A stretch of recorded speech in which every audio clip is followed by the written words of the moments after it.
I was with Toast the other day, and when we were on the train, we were talking. You know, like in like a reasonable volume, I'd say. It's not loud at all. And then as this dude was leaving, comes over real fucking angry, and he goes, "Hey," basically in Japanese, he was like, "You're talking too fucking loud. I can hear you from the other side of the train." This guy was not on the other side of the train. He was like the other side of the chairs. Oh man. And this man was just shouting, like full on shouting, telling us that we're too fucking loud. And then I was like, "Oh, I'm sorry you had to see this, Toast." I was like, and I just said thank you, and then he left.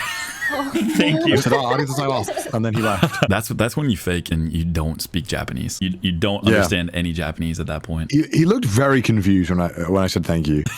I mean, that's the best response you probably could have had. Yeah, because I was like, I don't want to talk to this guy. But I felt bad, and I was like, and Toast was like, "Was that like racist?" And I'm like, I don't know, maybe maybe the dude heard English and like just didn't like it because we weren't talking at like a loud volume, and the train was fucking empty. There's no one there. But you know, I think it's because we were in Saitama, and when I used to live in Saitama, bro, the old people there, it was such a coin flip whether they were just angry and like just hated everyone, or they were the nicest people ever. Yeah.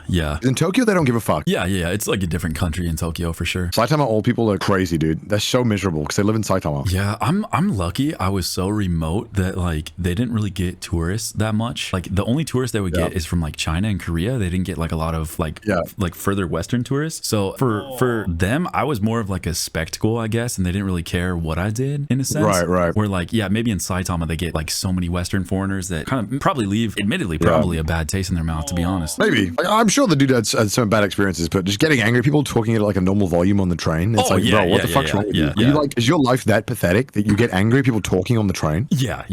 Unfortunately, that happens a lot. Yeah, it does. There are some dudes who go on the train and they just want everyone to be silent, like no one talking, and it's like, just get over it. Yeah, that's I what think they're like the headphones are main for. character, I guess. Yeah, I think so. Yeah. I don't know. I don't know, just like people yelling at people in public in general is so like I can't wrap my head around being that kind of person. It's weird because this dude was getting on our case with being loud, and then he immediately causes a scene by shouting at us.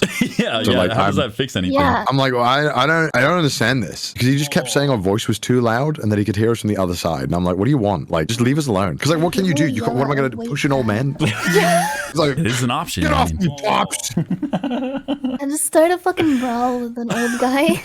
Like I'm obviously going to sit there and take it and then just be like, all right, whatever. Like, cause like, what can you do? I'm not gonna fight back because this guy obviously is fucking weird enough to start shouting at me on a public train. Yeah, you just have to cut your losses, pretend you don't speak Japanese, and just move on. Yeah, you're not gonna win that argument ever. Yeah, respond to him like Danny G. I don't know how well that would work, chat.